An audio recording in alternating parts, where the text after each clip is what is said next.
News point लेकर हाजिर हूं मैं राजीव। तो गुलाम नबी आज़ाद आज पूर्व कांग्रेसी बन गए हैं। एक ज़माने में कांग्रेस के वरिष्ठ नेता रहे गुलाम नबी आज़ाद ने आखिरकार पार्टी की सभी जिम्मेदारियों के साथ साथ प्राथमिक सदस्यता से भी इस्तीफा दे दिया है। पार्टी से अपनी नाखुशी वो पिछले कई महीनों से जाहिर कर ही रहे थे। आप सबने सुना ही होगा, कांग्रेस के भीतर असंतुष्ट नेताओं का गुट खड़ा करने में गुलाम नबी आज़ाद साहब की अहम भूमिका रही है। G23 आप याद कीजिए। खैर, इस गुट के नेताओं का दावा था कि वो कांग्रेस में संगठनात्मक सुधार चाहते हैं, इसीलिए अपनी नाराजगी जाहिर करते हैं। लेकिन एक के बाद एक जिस तरह इस गुट में शामिल नेता कांग्रेस का साथ छोड़ रहे हैं, उससे समझ में आता है कि उनका इरादा कांग्रेस में सुधार का नहीं है, बल्कि कांग्रेस से राहुल गांधी को बाहर करना था। और जब वो इसमें सफल नहीं हुए तो उन्होंने पार्टी छोड़ने में ही भलाई समझी। साल भर के भीतर कैप्टन अमरिंदर सिंह, कपिल सिब्बल, सुनील जाखड़, RPN सिंह, अश्विनी कुमार, कुलदीप बिश्नोई, हार्दिक पटेल और अभी 2 दिन पहले जयवीर शेरगिल जो प्रवक्ता रहे हैं, जैसे नेता, जो ये तमाम नेता कांग्रेस छोड़ चुके हैं। साल भर की बात कर रहा हूँ, हालांकि इससे पहले और भी कई लोग हैं। अब इनमें गुलाम नबी आज़ाद का नाम भी जुड़ गया है। इन नेताओं में अमरिंदर सिंह, सुनील जाखड़, कुलदीप बिश्नोई और हार्दिक पटेल के अलावा किसी नेता का अगर देखें तो जनाधार नहीं रहा। फिर भी कांग्रेस ने इन लोगों को काफ़ी आगे बढ़ने का मौका दिया और समय समय पर महत्वपूर्ण जिम्मेदारियां भी दी। लेकिन बतौर राजनेता राहुल गांधी जैसे जैसे मजबूत होते गए, इन लोगों को अपनी मनमानी पर खतरा दिखने लगा और इसीलिए राहुल गांधी या गांधी परिवार पर दोष मढ़कर ही इनमें से अधिकतर लोग अलग हो गए। गुलाम नबी आज़ाद ने भी अपने 5 पन्नों के इस्तीफे में राहुल गांधी को भरपूर कोसा है।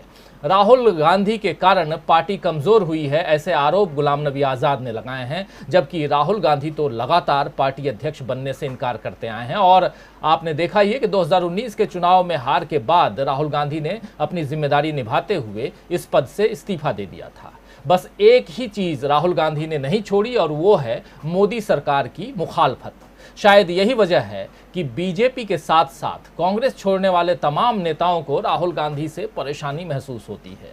तो सवाल यह है कि बीजेपी कांग्रेस मुक्त भारत बनाने के लिए क्या पहले राहुल मुक्त कांग्रेस चाहती है? क्योंकि जिस दिन राहुल गांधी या गांधी परिवार कांग्रेस से हटा, उस दिन उसे तोड़ना या बिखेरना आसान होगा। तो क्या बीजेपी कांग्रेस नेताओं के कंधे पर रखकर बंदूक चला रही है? क्या बीजेपी इस मकसद में कामयाब होगी या फिर इस रणनीति में घिर जाएगी?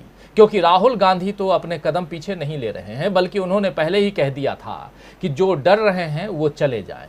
जरा सुन लेते हैं उनकी जुबानी। आप याद कीजिए, एक वीडियो काफी वायरल हुआ था और आज भी सोशल मीडिया पर काफी चल रहा है। राहुल गांधी के इस वीडियो को देखिए जरा। और बहुत सारे लोग हैं जो डर नहीं रहे कांग्रेस के बाहर है, वो सब हमारे, उनको अंदर लाओ। और जो हमारे यहां डर रहे हैं उनको बाहर निकालो। चलो भैया जाओ, RSS के हो जाओ, भागो, मजे लो। नहीं चाहिए, जरूरत नहीं है तुम्हारी। हमें निडर लोग चाहिए, ये हमारी आइडियोलॉजी है। ये मेरा बेसिक मैसेज है। बिल्कुल। और बहुत सारे लोग हैं जो डर नहीं रहे कांग्रेस के बाहर है, वो सब हमारे, उनको अंदर लाओ। और जो हमारे यहां डर रहे हैं उनको बाहर निकालो। चलो भैया जाओ, RSS के हो जाओ, भागो, मजे लो। नहीं चाहिए, जरूरत नहीं है तुम्हारी। हमें निडर लोग चाहिए, ये हमारी आइडियोलॉजी है। ये मेरा बेसिक मैसेज है। बिल्कुल। तो देखा आपने, पुराना वीडियो है, काफी वायरल हुआ था। और ये वीडियो आपको अगर याद होगा दोस्तों, जब ज्योतिरादित्य सिंधिया छोड़कर गए थे उसके बाद ये वीडियो उस समय भी काफ़ी वायरल हुआ था। और आज भी गुलाम नबी आज़ाद ने जब कांग्रेस छोड़ी है तब भी काफ़ी वायरल हो रहा है। खैर, राहुल गांधी साफ साफ कह रहे हैं कि जिनको जाना है चले जाए, RSS, बीजेपी, इधर उधर जहां जो उनके लोग हैं और जो बाहर के लोग हैं जो आना चाहते हैं, काम करना चाहते हैं कांग्रेस में, वो आ जाएं। खैर, क्या राहुल गांधी को घेरने की रणनीति जो है वो नाकाम हो रही है? आज इसी मुद्दे पर चर्चा करेंगे दोस्तों। लेकिन उससे पहले आप सबको वो प्रतिक्रियाएं दिखाना चाहता हूं जो आज आज़ाद के यानी गुलाम नबी आज़ाद के इस्तीफे के बाद आई हैं। इन्हें देखकर समझा जा सकता है कि आज़ाद के जाने पर सच्चे कांग्रेसी एक तरह से राहत ही महसूस कर रहे हैं। आइए ज़रा देखते हैं कुछ ट्वीट्स को, उस पर ध्यान दीजिए और आपको समझ में आ जाएगा कि कांग्रेस के नेताओं की प्रतिक्रियाएं क्या रही हैं। सोशल मीडिया पटा पड़ा है और उस पर कांग्रेस के नेता क्या कुछ कह रहे हैं, जरा एक एक कर देखिए। भूपेश बघेल जो सीएम हैं छत्तीसगढ़ के, लिख रहे हैं कांग्रेस में तो सब आज़ाद ही होते हैं, अपने विचारों से, अपने तरीकों से, अपने सुझावों से सभी आज़ाद होते हुए हर महत्वपूर्ण बैठक और हर महत्वपूर्ण निर्णय का हिस्सा होते हैं। पार्टी अगर संघर्ष के दौर से गुजरे तो सड़क पर झंडा और पर्चे लेकर निकलने से कौन रोकता है, बाकी जो है सो है। ये कह रहे हैं भूपेश बघेल। आगे देखिए, प्रोफेसर गौरव बल्लभ प्रवक्ता हैं और काफ़ी वरिष्ठ हैं, लिख रहे हैं ज़रूरत के समय परिवार छोड़कर भागने वालों को आज़ाद नहीं कहते हैं, व्यक्तिगत लाभ की चाहत उन्हें गुलाम बना रही है।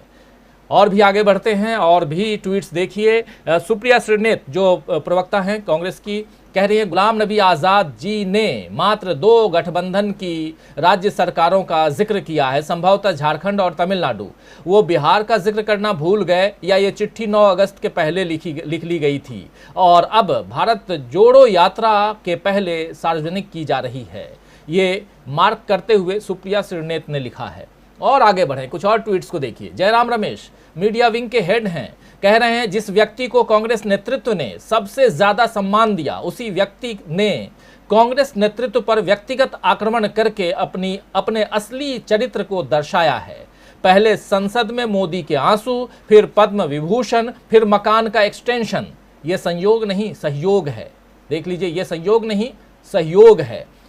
बहुत ही बरसते हुए जयराम रमेश आगे भी बढ़ें और देखिए और ट्वीट्स देखिए।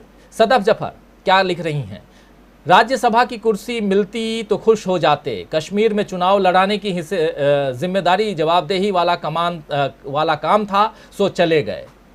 हमने तो मुश्किल समय में पार्टी का दामन थामा, पार्टी ने हर संघर्ष में साथ दिया, प्रलोभन मिलना वास्तविक था, मगर संस्कारों में एक अहम चीज मिली है, वफादारी और निष्ठा। हालांकि कई सारे ट्वीट्स हैं लेकिन एक ही आपके सामने हम रख रहे हैं सदफ जाफर के। और भी हैं कुछ ट्वीट्स, आइए जरा वो भी देख लेते हैं। संजय निरुपम कह रहे हैं कि गुलाम नबी जाने वाले हैं, ये चर्चा थी, मगर जाते जाते राहुल गांधी पर हमला बोलकर जाएंगे ये अनुमान नहीं था, उन्होंने ओछी हरकत कर दी। आज राहुल जी अकेले हैं जो मोदी सरकार की तमाम बुरी नीतियों के खिलाफ बेखौफ लड़ रहे हैं, वही देश के भविष्य हैं, वही कांग्रेस के तारनहार हैं। ये कह रहे हैं संजय निरुपम। और श्रीनिवास बीवी लिख रहे हैं कि जब तक सीएम पद, यूनियन मिनिस्टर पद, एलओपी यानी leader of opposition in parliament पद यानी एलओपी, राज्यसभा सीट गुलाम रही, तब तक सब ठीक था। 50 वर्षों बाद जब संघर्ष का दौर आया, पार्टी के कर्ज को उतारने की नौबत आई तो आज़ाद हो गए, श्रीनिवास बीवी का कहना है। और थोड़ा अगर एक आध ट्वीट और है, देखिए। गुलाम नबी आज़ाद, ये हैं गहलोत साहब, अशोक गहलोत जो सीएम हैं, कह रहे हैं कि गुलाम नबी आज़ाद जी के फैसले और वक्तव्य को पढ़कर मुझे अफसोस है। कांग्रेस ने उनको सम्मान और पहचान दी, 42 साल से वो बिना पद के नहीं रहे, उनके शब्द अनुचित हैं, मेरी समझ से परे हैं। ये कह रहे हैं अशोक गहलोत साहब। तो ऐसी तमाम प्रतिक्रियाएं आ रही हैं जिसमें आप अलग अलग ढंग से अलग अलग लोगों की प्रतिक्रियाएं देख रहे हैं। ये कांग्रेस के लोग हैं। कांग्रेस के अलावा पटा पड़ा है सोशल मीडिया, जहां अपनी अपनी प्रतिक्रियाएं दोनों तरफ से, कुछ उनके पक्ष में गुलाम नबी आज़ाद के, कुछ विपक्ष में। लेकिन चर्चा करना चाहेंगे, हम समझना चाहेंगे कि आखिर जो